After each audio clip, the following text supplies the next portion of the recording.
नमस्कार। आज हम एक बहुत ही प्यारी कहानी में झांक कर देखेंगे। एक नन्हे हाथी की कहानी जिसकी एक छोटी सी गलती हम सबको एक बहुत बड़ा और जरूरी सबक सिखाती है। तो चलिए इस कहानी को समझने की शुरुआत करते हैं एक बहुत ही जरूरी सवाल से। हम सब ने सुना ही है, जल्दी का काम शैतान का। लेकिन क्या ये बात हमेशा सच होती है? आज की भाग दौड़ भरी जिंदगी में, जहां हर कोई रेस में है, क्या थोड़ा धीरे चलने की कोई अहमियत है? बस यही सवाल इस पूरी कहानी के दिल में है। तो मिलते हैं हमारी कहानी के हीरो से, गुड्डू से, और देखते हैं कि उसकी जल्दी का क्या मामला है। तो ये है गुड्डू, एक छोटा सा बहुत ही प्यारा हाथी।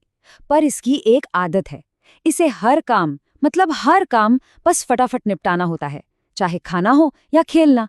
गुड्डू हमेशा हड़बड़ी में ही रहता है। और पता है इस जल्दबाजी की वजह क्या है?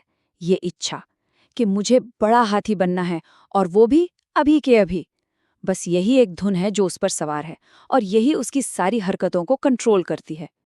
तो जब कोई इतनी जल्दी में होता है, तो अक्सर क्या होता है? चलिए देखते हैं गुड्डू के साथ क्या हुआ। तो बस बड़ा बनने की धुन में गुड्डू ने लगा दी दौड़। वो उछलने लगा, कूदने लगा, मन में बस एक ही जुनून, मैं सबसे आगे रहूंगा। सारी की सारी एनर्जी बस स्पीड पर लगा दी। ये देखा ही नहीं कि जा कहाँ रहा है। और फिर जाहिर है जो होना था वही हुआ। धप, एक पत्थर, और गुड्डू की सारी रफ्तार पर लग गया ब्रेक। ये जो धप की आवाज है ना, ये सिर्फ उसके गिरने की नहीं है, ये तो उसकी जल्दबाजी वाले फॉर्मूले के फेल होने की आवाज है। लेकिन हर कहानी में एक टर्निंग पॉइंट आता है ना? और यहाँ वो टर्निंग पॉइंट आता है माँ की एक समझदारी भरी सलाह के रूप में। सुनिए तो जरा, कितनी सीधी साधी लेकिन कितनी गहरी बात है ये। माँ ने उसे डांटा नहीं, फटकारा नहीं, बस एक छोटी सी बात कही, गुड्डू धीरे धीरे चलो, दौड़ो मत, बस चलो।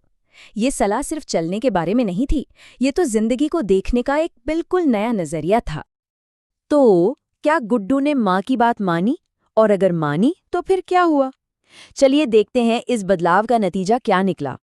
यहाँ देखिए, मामला एकदम साफ है। दो रास्ते हैं और दो ही अंजाम। एक तरफ है जल्दी, जिसका मतलब है दौड़ना और फिर गिरना, और दूसरी तरफ है धीरे धीरे चलना, जिसका नतीजा है एक प्यारी सी मुस्कान। चॉइस तो बिल्कुल क्लियर है कि नहीं? तो गुड्डू ने माँ की सलाह मान ली, और फिर तो जैसे जादू हो गया। सबसे पहली बात, वो गिरा नहीं। चलो, एक टेंशन तो खत्म हुई। लेकिन इससे भी बड़ी बात ये हुई कि उसके चेहरे पर मुस्कान आ गई। उसने पहली बार आराम से, मजे से पूरा जंगल घूमा। जो मजा वो अपनी हड़बड़ी में खो रहा था, वो उसे अब वापस मिल गया था। तो चलिए अब इस पूरी कहानी का जो सार है, जो सबसे बड़ी सीख है, उसे समझते हैं। और ये रही वो सबसे काम की बात, कि काम सिर्फ निपटाना नहीं होता, काम को अच्छे से करना होता है। और कई बार काम को अच्छा करने के लिए स्पीड कम करनी पड़ती है। इससे न सिर्फ गलतियां होने से बचती हैं, बल्कि सच कहें तो उस काम को करने की प्रक्रिया में मजा भी आता है। तो जाते जाते एक सवाल सबके लिए, अपनी जिंदगी में ऐसी कौन कौन सी जगहें हैं जहां थोड़ा धीरे धीरे चलना हमें शायद ज्यादा सिखा सकता है? चाहे वो पढ़ाई हो, हमारे रिश्ते हों, या फिर हमारा काम। कहाँ पर थोड़ी धीमी रफ्तार हमें बेहतर नतीजे और शायद थोड़ी ज्यादा खुशी दे सकती है? सोचिएगा जरूर।